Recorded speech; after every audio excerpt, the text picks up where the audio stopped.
सबसे पहले मेरा आपसे एक सवाल है और वो सवाल ये है कि ये जो आपको मार्केट डेप्थ नजर आ रहा है, यहां पर अगर आपको कभी दिखाई देता है कि जो टोटल सेल क्वांटिटी है वो 22 लाख है, यानी 22 लाख क्वांटिटी को सेल करने के ऑर्डर लगे हुए हैं और टोटल जो बाय क्वांटिटी है वो है 8 लाख, यानी जो सेल क्वांटिटी है वो बाय क्वांटिटी के लगभग 2.5 गुना है। तो इससे आप क्या समझते हैं? क्या ये एक बाय सिग्नल है या फिर ये एक सेल सिग्नल है या फिर इसका कोई भी मतलब नहीं होता? ये अभी के अभी कमेंट कीजिए, क्योंकि आज आपका एक बहुत बड़ा कंफ्यूजन क्लियर होगा, तो ये कमेंट जरूर कीजिएगा। अब इसके बाद मेरा आपसे दूसरा सवाल है और वो सवाल ये है कि अभी आप देख सकते हैं कि इस शेयर की जो प्राइस है वो 836 रुपीज एंड 50 पैसा के आसपास चल रही है।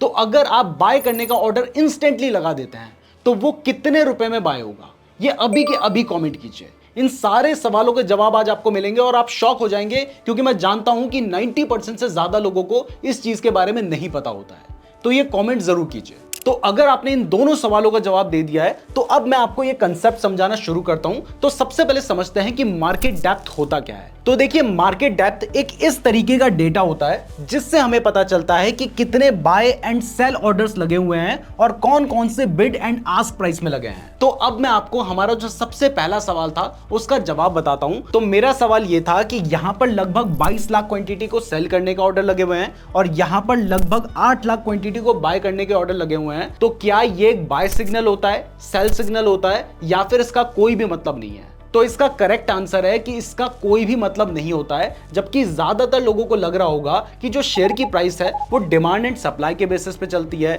जब हमें दिखाई दे रहा है कि डिमांड कम है, मतलब कम क्वांटिटी को बाय करने के ऑर्डर लगे हुए हैं, और सप्लाई ज्यादा है, यानी ज्यादा क्वांटिटी को सेल करने के ऑर्डर लगे हुए हैं, तो इस केस में तो ये एक सेल सिग्नल होना चाहिए और प्राइस गिरनी चाहिए। लेकिन मैं आपको बता दूं कि ये जो डेटा होता है ना, ये लिमिट ऑर्डर्स का डेटा है, यानी इसमें से जो ज्यादातर ऑर्डर्स हैं वो एग्जीक्यूट नहीं होंगे। और आपको अभी दिखाई दे रहा है कि प्राइस 837 रुपीज चल रही है। तो इन ऑर्डर्स में कुछ ऐसे भी ऑर्डर्स होंगे जिसमें कोई 900 रुपए में इस स्टॉक को सेल करना चाह रहा है। तो अगर 900 रुपए में कोई सेल करना चाह रहा है तो प्राइस तो 837 चल रही है, तो वो ऑर्डर तो एग्जीक्यूट ही नहीं होगा। और इस तरीके के ऑर्डर्स जानबूझ के डाले जाते हैं ताकि आपको लगे कि ये सेल सिग्नल है और आप बेचें। और इसी तरीके से यहां पर ये जो आपको बाय ऑर्डर्स देखने को मिल रहे हैं, जरूरी नहीं है कि ये सारे बाय ऑर्डर्स एग्जीक्यूट होंगे। तो ये जो क्वांटिटी आपको दिखाई दे रही है, इसके बेसिस पर हम ये पता नहीं कर सकते हैं कि शेयर की प्राइस बढ़ेगी या फिर घटेगी। अब इसके बाद जो मेरा आपसे दूसरा सवाल था वो ये था कि आप देख सकते हैं कि शेयर की जो प्राइस है वो अभी 838 या 837 रुपीज एंड 65 पैसे चल रही है। तो अगर आप इस टाइम पे ऑर्डर लगाएंगे तो वो ऑर्डर किस प्राइस में एग्जीक्यूट होगा? अब क्योंकि यहां पर मार्केट हर सेकंड में चेंज हो रहा है, तो इसको मैं थोड़ी देर के लिए अपने स्क्रीन को रोक देता हूं। तो मैंने अपने स्क्रीन को यहां पर अभी पॉज कर दिया है। तो अब आपको समझाने के लिए मैंने ये किया है। तो मेरा स्क्रीन पॉज हुआ है, मार्केट अभी भी चल रहा है। तो देखिए, यहां पर आपको दिखाई दे रहा है कि शेयर की जो प्राइस है वो चल रही है 837 रुपीज एंड 95 पैसा।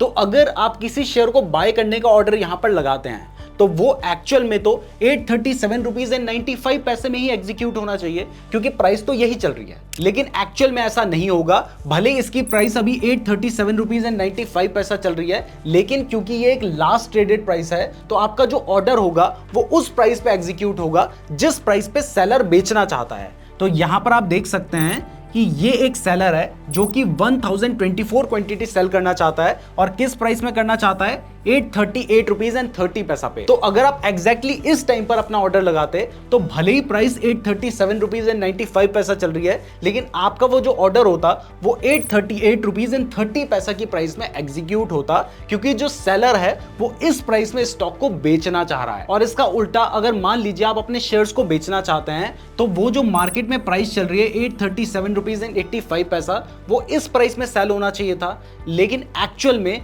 वो इस प्राइस में सेल नहीं होगा, बल्कि वो उस प्राइस में सेल होगा जिस प्राइस में दूसरा व्यक्ति उसको बाय करना चाहता है। तो यहां पर आप देख सकते हैं कि 306 क्वांटिटी को बाय करने का ऑर्डर लगा है 837 रुपीज एंड 55 पैसे की प्राइस में। तो भले ही आपने अपने शेयर्स को 837 रुपीज एंड 85 पैसे की प्राइस में सेल करने का ऑर्डर लगाया होगा, लेकिन एक्चुअल में अगर आपने मार्केट ऑर्डर में सेल किया है तो वो 837 रुपीज एंड 55 पैसे की प्राइस में सेल होगा। मतलब जब भी आप अपने शेयर्स को बाय या सेल करने का ऑर्डर लगाते हैं तो वो इस प्राइस पर बाय या सेल नहीं होता है, बल्कि वो बाय होता है जो सामने यहां पर आपको सेल प्राइस दिखाई दे रही है उस पे, और वो सेल होता है जो यहां पर बाय प्राइस दिखाई दे रही है उस पर।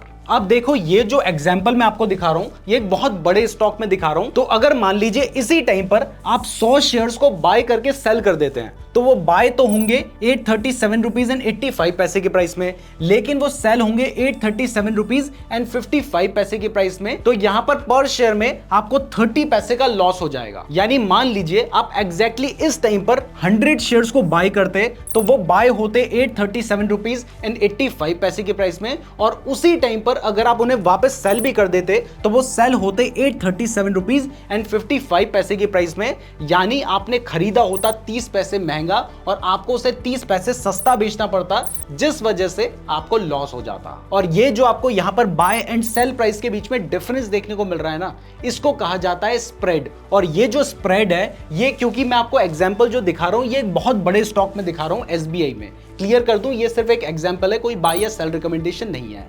तो ये क्योंकि एक बहुत बड़ा स्टॉक है तो इसमें ये स्प्रेड जो है वो बहुत बड़ा नहीं है। लेकिन अगर मान लीजिए कोई छोटा स्टॉक होगा तो उसमें ये जो स्प्रेड होगा ये बड़ा हो सकता है ₹1 का भी स्प्रेड आपको देखने को मिले। अब इसके बाद एक और बहुत इंपॉर्टेंट सीक्रेट है जो बहुत कम लोगों को पता होता है और इस वजह से वो अपने ब्रोकर को दोष देते हैं, तो ये भी अभी मैं क्लियर करने वाला हूं। वैसे आपको बता दूं कि ये जो डेटा है ये आपको लगभग सभी डीमैट अकाउंट्स में देखने को मिलता है, लेकिन जिस डीमैट अकाउंट को मैं यूज कर रहा हूं अगर आप वहीं पर अपना डीमैट अकाउंट खुलवाना चाहते हैं तो इस वीडियो के डिस्क्रिप्शन में मैंने आपको लिंक दे रखा है, वहां से आप अपना बिल्कुल फ्री डीमैट अकाउंट खुलवा सकते हैं। तो डिस्क्रिप्शन जरूर चेक कर लीजिएगा और वहां से अपना डीमैट अकाउंट जरूर खुलवा लीजिएगा। अब इसके बाद यहां पर मैं आपको थोड़ा सा और डिटेल समझाता हूं, तो इसके लिए मैं स्टॉक डिटेल्स पे जा रहा हूं और जैसे ही मैं स्टॉक डिटेल्स पे जाता हूं तो यहां पर आपको इसका वॉल्यूम देखने को मिल रहा है। तो आपको दिखाई दे रहा है कि इस स्टॉक में 1.23 करोड़ क्वांटिटी ट्रेड हो रही है और इसकी जो एवरेज ट्रेडेड प्राइस है वो है 838 रुपीज एंड 48 पैसा। इसके साथ ही यहां पर आपको इस स्टॉक का lower circuit and upper circuit भी देखने को मिल रहा है, यानी आज के आज में इसकी जो प्राइस बढ़ सकती है वो मैक्सिमम इतनी बढ़ सकती है और अगर गिरती है तो मैक्सिमम इतनी गिर सकती है। ये जो अपर लिमिट होती है उसको अपर सर्किट कहा जाता है और जो लोअर लिमिट होती है उसको लोअर सर्किट कहा जाता है। ये सर्किट्स इसलिए बनाए गए हैं ताकि एक ही दिन में शेयर की प्राइस बहुत ज्यादा ना गिरे और इन्वेस्टर्स को नुकसान से बचाया जा सके। तो अब नेक्स्ट कंसेप्ट को समझाने के लिए मैंने वापस से इस स्क्रीन को पॉज कर दिया है। तो आपने कई बार देखा होगा कि आपने 100 शेयर्स को बाय करने का ऑर्डर लगाया, तो वैसे तो ये 100 के 100 शेयर्स एक बारी में बाय होने चाहिए थे, लेकिन कई बार क्या होता है कि सबसे पहले आपका 1 शेयर बाय होगा, उसके बाद 10 शेयर बाय होंगे और उसके बाद बचे हुए 89 शेयर्स बाय होंगे। यानी जो ऑर्डर एक साथ एग्जीक्यूट हो सकता था वो 3 बार में एग्जीक्यूट होता है, जिससे आपको ज्यादा ब्रोकरेज देनी पड़ जाती है। और यहां पर आपको लगता है कि ये जो ब्रोकर है ना ये कुछ ना कुछ तो झोल कर रहा है, लेकिन आपको बता दूं कि ब्रोकर कोई भी झोल नहीं करता है। इसके पीछे भी ये जो मार्केट डेप्थ है यही जिम्मेदार होती है। और ये जो एग्जांपल मैंने आपको दिखाया था, इस एग्जांपल में अगर मान लीजिए इस टाइम पर आपने 100 शेयर्स को बाय करने का ऑर्डर लगाया होता तो सबसे पहले यहां पर आपको एक क्वांटिटी दिखाई दे रही है, यानी सबसे पहले कोई एक क्वांटिटी बेचना चाह रहा है, तो ये जो एक क्वांटिटी है पहले ऑर्डर में ये आपके पास आएगी।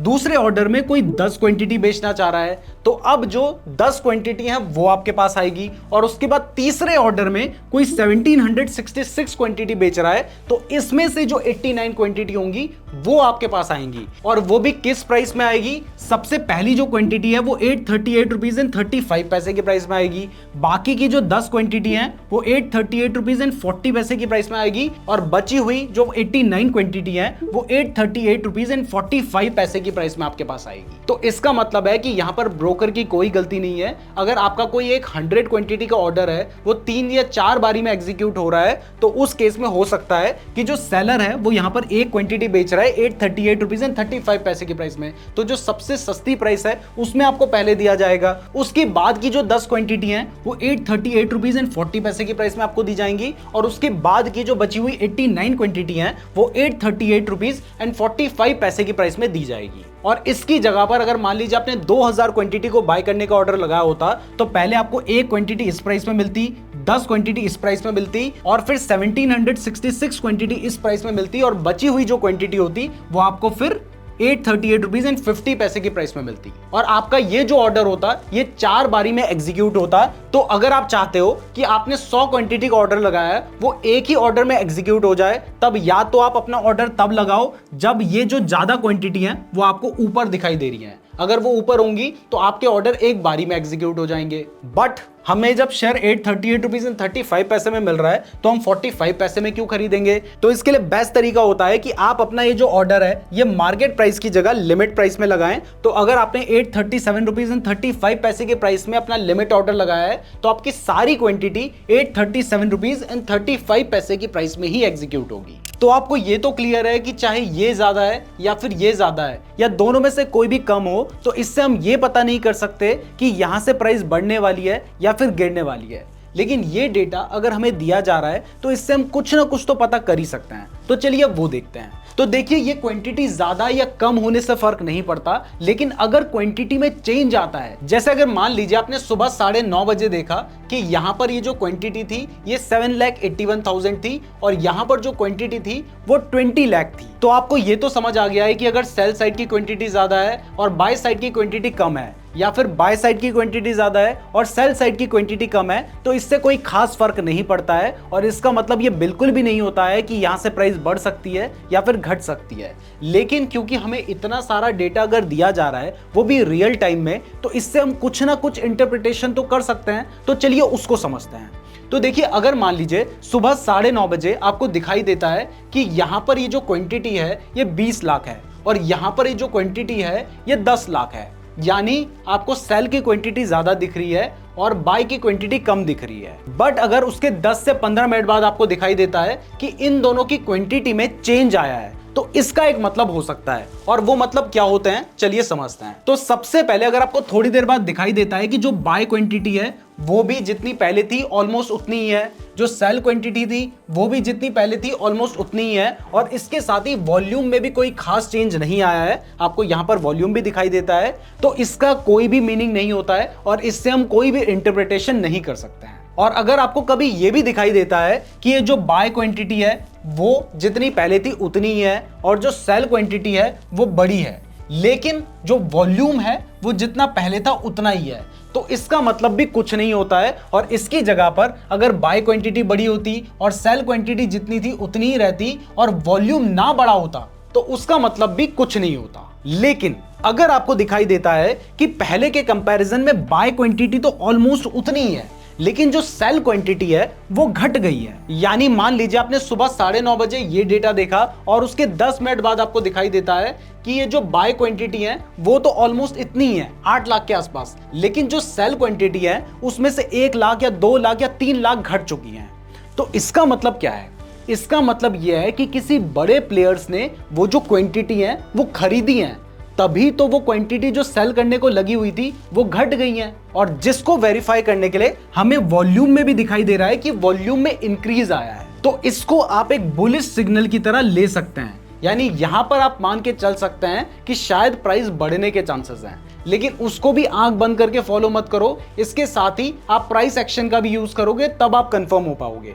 यानी अगर आपको कभी दिखाई दे रहा है कि जो बाय क्वांटिटी है वो तो उतनी की उतनी ही है, लेकिन जो सेल क्वांटिटी है वो पहले 20 लाख 21 लाख थी लेकिन वो घट गई है, तो किसी ने बाय किया है तभी तो वो घटी है, क्योंकि हमें वॉल्यूम से भी पता चल रहा है कि वॉल्यूम बढ़ा है, तो इसका मतलब होता है कि मार्केट बढ़ने के चांसेस हैं। और इसका उल्टा अगर आपको दिखाई देता है कि जो बाय क्वांटिटी है वो घट गई है, लेकिन जो सेल क्वांटिटी है वो उतनी की उतनी ही है, और इसके साथ ही ये जो वॉल्यूम है ये भी आपको बढ़ा हुआ दिखाई देता है, तो इसका मतलब होता है कि किसी बड़े प्लेयर्स ने अपने शेयर्स को बेचा है, जिसकी वजह से ये जो बाय करने के पेंडिंग ऑर्डर्स लगे थे वो एग्जीक्यूट हुए हैं, लोगों ने उस माल को खरीदा है, और इस वजह से जो बाय वाली क्वांटिटी थी वो तो फिल हो गई, लेकिन जो सेल वाली क्वांटिटी है वो उतनी की उतनी ही है और वॉल्यूम भी बढ़ा है, तो इसको हम मान के चल सकते हैं कि ये एक बेयरिश सिग्नल है। तो इस तरीके से मार्केट डेप्थ एनालिसिस किया जाता है, लेकिन सिर्फ इसके बेसिस पर आपको बाइंग या सेलिंग नहीं करनी होती है।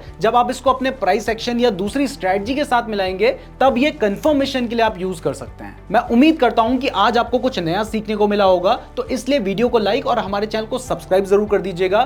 फ्री डीमैट अकाउंट का लिंक डिस्क्रिप्शन पे दिया गया है। अगर आप टेक्निकल एनालिसिस के बारे में डिटेल में सीखना चाहते हैं तो आप ये वाली वीडियो देख सकते हैं। धन्यवाद।